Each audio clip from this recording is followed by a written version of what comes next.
राम राम साहब, जय माता जी की। स्वागत है आप सभी का आपके YouTube चैनल हिस्टोरिकल नॉलेज पर। फिर हाजिर है आपके बीच में एक नए वीडियो के माध्यम से एक नई ऐतिहासिक बात के साथ।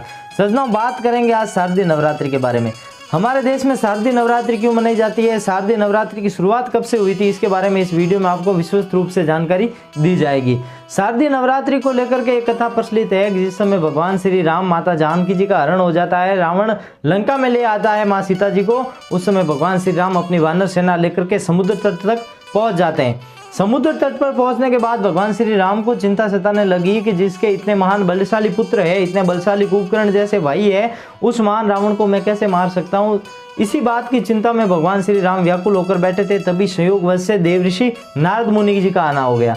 अब नारद मुनि वहां आते हैं, भगवान श्री राम यथा अनुसार उनका स्वागत करते हैं और नारद मुनि जी उनका मुख देखकर कहते हैं, हे प्रभु, आप चिंता में नजर आ रहे हो, क्या कारण है कि आप इतने दुखी होकर व्याकुल स्थिति में बैठे हो। तब भगवान श्री राम ने कहा, हे नारद, मैं इस बात को लेकर चिंता में हूँ कि रावण के इतने बलशाली पुत्र है, इतने बलवान भाई है, रावण खुद इतना महान बड़ा शूरवीर योद्धा है, तो मैं उसको कैसे हरा पाऊंगा। इस युद्ध में मेरी विजय किस प्रकार से होगी, इस बात की चिंता मुझे सता रही है। तब देवऋषि ने कहा, हे प्रभु, आपके श्रीमुख से ये बातें शोभा नहीं देती। आपका तो अवतार ही इस धरती के ऊपर मर्यादा पुरुषोत्तम के रूप में रावण का अंत करने के लिए ही हुआ है। रावण के पापों से मुक्ति देने के लिए ही आपने इस धरती के ऊपर अवतार लिया और आप ऐसी दुर्बलतापूर्ण बातें कर रहे हो, ये बातें आपके श्रीमुख से शोभा नहीं देती। तब भगवान श्री राम ने कहा, हे देवऋषि, हर अवतार में मेरे साथ मेरी शक्ति थी, लेकिन इस बार मेरी शक्ति मेरे साथ में नहीं है। शक्ति का हरण करके रावण ले गया है, जिसके कारण से मुझे इस बात की चिंता सताने लग गई।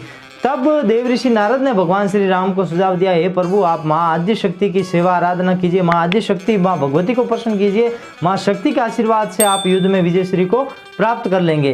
तब भगवान श्री राम ने कहा, नारद मुनि, किस आद्य शक्ति की आप बात कर रहे हैं, उसके बारे में मुझे विस्तार से बताइए। तब देवऋषि नारद ने कहा, हे प्रभु, वर्तासुर नामक राक्षस को मारने के लिए देवराज इंद्र ने जिस माँ भगवती की आराधना की थी, त्रिपुराक्ष को मारने के लिए भगवान शंकर ने जिस माँ शक्ति की आराधना की थी, इससे पहले आपने भी सहस्त्रों बार माँ शक्ति की आराधना की हुई है, लेकिन आप इस अवतार में आए हुए हैं, तो आपको इस बार फिर से माँ भगवती की आराधना करनी चाहिए। आप ऐसा करिए, माँ शक्ति की आराधना कीजिए, शक्ति साधना करिए, माँ भगवती आपको विजय श्री का आशीर्वाद प्रदान कर देगी।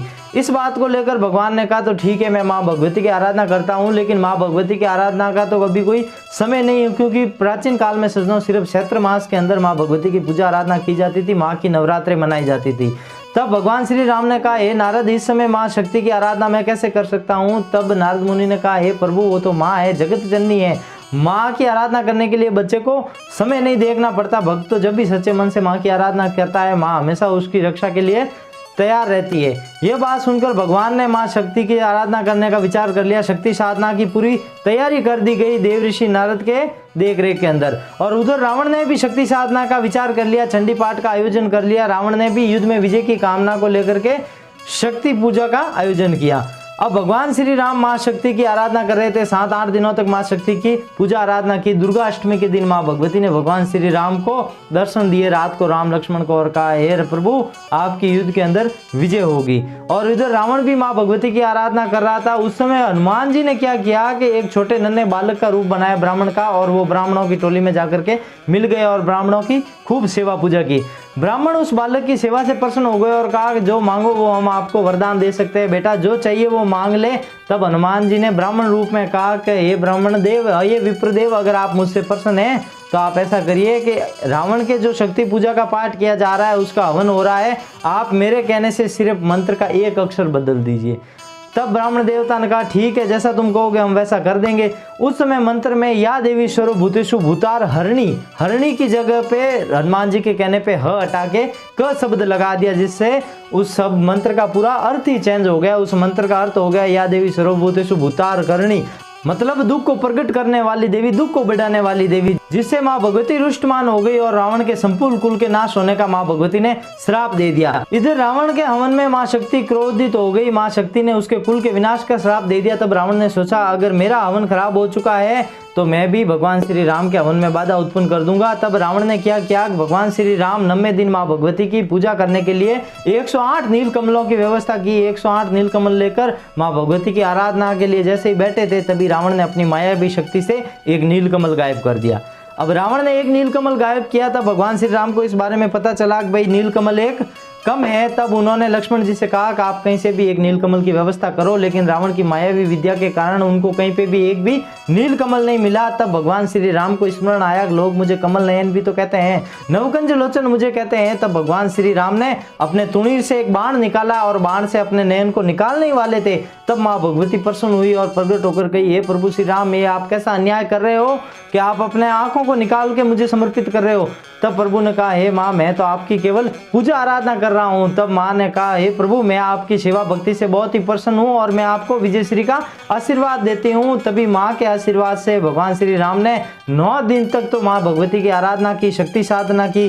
तभी से इसे हम नवरात्रि के रूप में मनाते हैं और 10वें दिन रावण का अंत कर दिया, जिसे हम विजयादशमी के रूप में मनाते हैं। और एक दूसरी कथा के अनुसार सतयुग के अंदर महिषासुर नाम का बहुत ही भयंकर असुर हुआ था, जिसका आधा शरीर भैंसे का था और आधा शरीर मनुष्य का था। महिषासुर ने स्वर्गलोक के ऊपर अपना शासन स्थापित कर लिया था। उसने नरक और स्वर्ग दोनों के द्वार को एक समांतर कर दिया था। वो अपनी मर्जी से जिसे इच्छा से चाहता स्वर्ग में भेजता, जिसको चाहता नरक में भेजता। सभी देव देवता महिषासुर की अधीनता स्वीकार करने पे विवश हो गए थे।